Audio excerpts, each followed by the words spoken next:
여러분 안녕하십니까? 다양한 뉴스가 가득한 방송 IHQ 리포트 홍채린입니다. 3월 6일 월요일 뉴스 시작하겠습니다.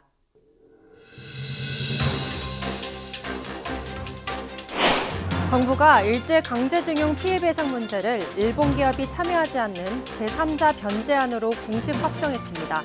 이에 야당은 외교사 최대의 치욕이라며 강하게 비판했습니다. 근로자들이 바쁠 때는 최대 69시간까지 일하고 장기 휴가 등을 이용해 푹 쉴 수 있게 됐습니다. 출퇴근 시간, 주 4일제 등을 자유롭게 선택할 수 있는 선택 근로제도 확대합니다. 외환은행 헐값 매각 사건의 핵심 인물인 스티븐 리 전 론스타 지사장이 미국에서 체포됐습니다. 법무부가 이 씨에 대한 범죄인 인도를 청구한 지 17년 만입니다.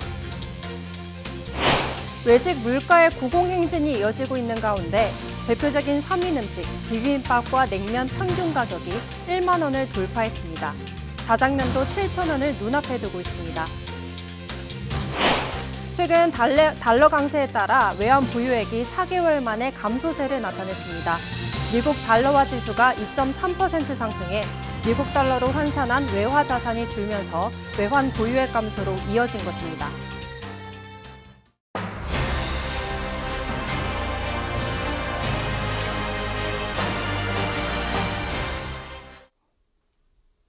정부가 일제강제징용 피해보상해법으로 제3자 변제안을 공식적으로 확정했습니다.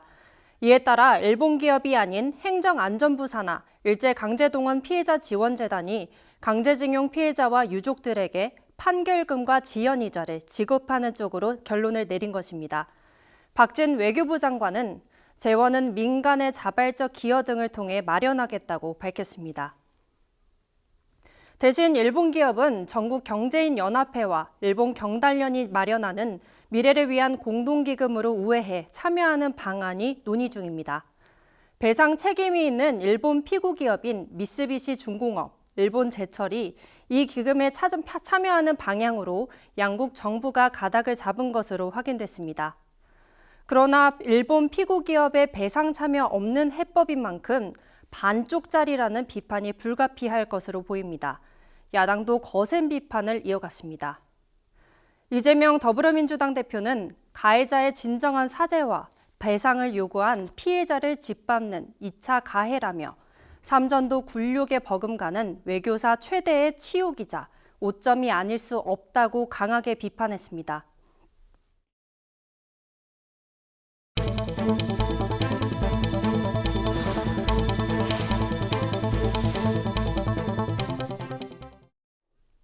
근로자들이 바쁠 때는 최대 69시간까지 일하고 장기 휴가 등을 이용해 푹 쉴 수 있게 됐습니다. 고용노동부는 오늘 주 최대 52시간제를 개편한다는 방안을 확정했습니다. 이에 현재 일주 단위로 된 연장 근로시간 관리 단위를 월, 분기, 반기, 연 단위로 확대합니다. 일이 몰리는 주에는 근로시간이 많아지고 일이 적은 주에는 반대로 줄어드는 시기입니다. 한 주에 최대 69시간까지 근로가 가능합니다. 일을 마치고 다음 일을 하는 날까지 11시간 연속 휴식을 보장하기로 했습니다. 또한 정부는 휴가를 자유롭게 쓸 수 있는 여건을 마련하고자 근로시간 저축 계좌제를 도입하기로 했습니다. 저축한 연장 근로를 휴가로 적립한 뒤 기존 연차 휴가에 더해 장기 휴가를 쓸 수 있도록 하겠다는 것입니다. 이외에 출퇴근 시간, 주 4일제 등을 자유롭게 선택할 수 있는 선택 근로제도 전 업종 3개월, 연구개발 업무 6개월로 확대합니다. 외환은행 헐값 매각 사건의 핵심 인물인 스티븐 리 전 론스타 코리아 지사장이 미국에서 체포됐습니다. 법무부가 이 씨에 대한 범죄인 인도를 청구한 지 17년 만입니다. 과거 이 씨는 론스타가 정관계 로비로 외환은행을 헐값에 사들인 뒤 엄청난 차액을 남겨 되팔았다는 의혹의 핵심 인물 중 한 명입니다. 론스타가 외환은행을 인수 매각하는 과정에서 이 씨가 한국 정책 당국자, 금융권 인사들과 어울리며 계약의 긴밀한 내용을 논의한 것으로 알려졌기 때문입니다. 이 전 지사장은 외환은행 불법 매각과 수익률 조작으로 업무상 배임, 조세포탈, 횡령 등 혐의를 받고 있습니다. 법무부는 미국 측과 협조해 이 씨의 범죄인 인도 재판을 진행하고 신속히 송환하겠다고 설명했습니다.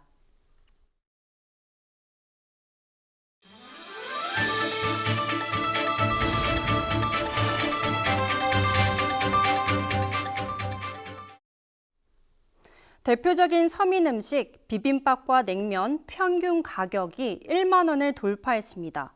외식 물가의 고공행진이 이어지고 있는데요.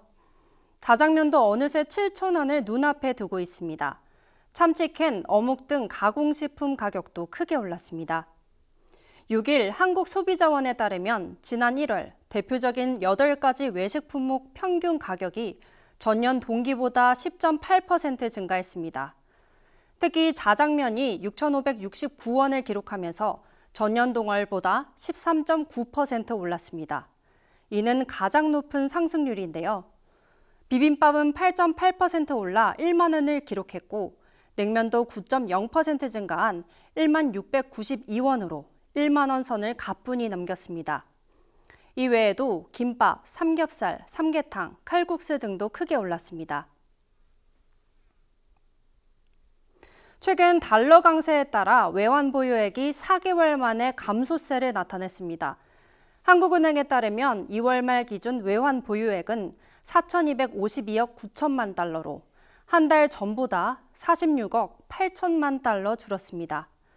안정세를 보이는 듯했던 원달러 환율이 지난달 1,300원을 넘어서자 외환 당국이 환율 급등을 막기 위해 달러화를 시중에 풀면서 외환 보유액이 줄어든 것입니다.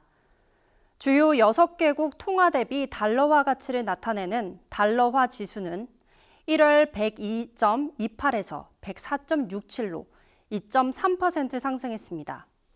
달러화 지수가 100 이상이면 달러화가 강세라는 의미인데요. 한은은 기타 통화 외화 자산의 미국 달러 환산액과 금융기관 외화 예수금 등이 감소했다고 설명했습니다. 실제로 외환 보유액 중 즉시 현금화가 가능한 예치금이 가장 크게 줄었습니다. 한 달 만에 74억 2천만 달러가 감소한 것입니다. 우리나라 외환 보유액 규모는 세계 9위 수준입니다.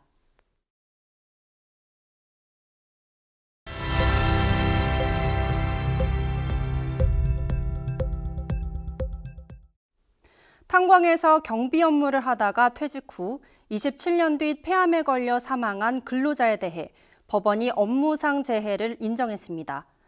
근로자는 탄광에서 경비 업무를 26년 6개월 동안 근무한 뒤 퇴직했고 27년 뒤 2016년 폐암 진단을 받고 투병하다 같은 해 8월 사망했습니다.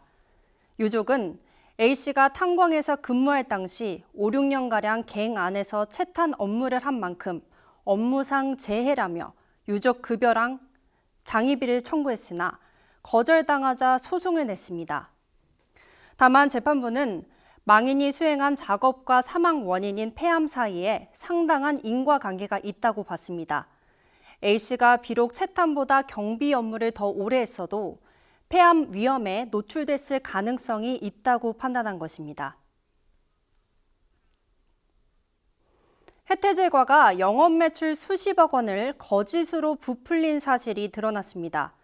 가짜 매출 세금 계산서를 무더기로 끊어 도매상들에게 떠넘겼고 이에 도매상들이 세금 폭탄을 맞게 됐습니다. 적게는 수백만 원에서 많게는 수천만 원에 이릅니다. 이에 혜태제과는 일선 영업소에서 목표 달성을 위해 벌인 행위로 본사 차원의 개입은 없었다고 해명했습니다. 다만 언론 보도에 따르면 매출 부풀리기가 상장 직후 주가 관리를 위한 목적일 수 있다는 지적도 나옵니다. 차기 대표이사 선임 리스크로 KT 주가가 불안정한 가운데 최대 주주인 국민연금이 KT 주식을 약 550만 주를 대량 매도한 것으로 나타났습니다. 사실상 KT 대표이사 리스크를 만든 국민연금이 뒤로는 대량의 주식을 매도하며 주가 하락을 부추겼다는 비판이 나옵니다. 국민연금이 KT 주식을 대거 매도했던 기간은 정부 여당이 인사 개입을 하면서 KT의 대내외적 불안함이 커지고 있을 시기입니다. KT 주가는 대표 선임 리스크 이후 지난달 28일에는 3만 원 선이 무너지기도 했습니다. 이에 개미 투자자들의 분노가 여론을 뒤흔들고 있어 3월 말 예정인 주주총회에서 주주가치 보호가 막판 쟁점으로 국부상했습니다. 오늘은 개구리가 겨울잠에서 깬다는 경칩입니다. 그런데 아침에 좀 쌀쌀했습니다. 내일은 오늘보다 기온이 좀 오르겠지만 청주, 수원, 대전에 비 소식이 있겠습니다. 기온은 서울이 6도, 광주가 7도 예정입니다. 하루가 다르게 따뜻한 기온이 번져가고 있는 것 같은데요. 오늘 하루도 포근한 하루가 되셨길 바랍니다. 오늘 준비된 뉴스는 여기까지입니다. 이상으로 IHQ 리포트 마치겠습니다. 시청해주신 여러분 고맙습니다.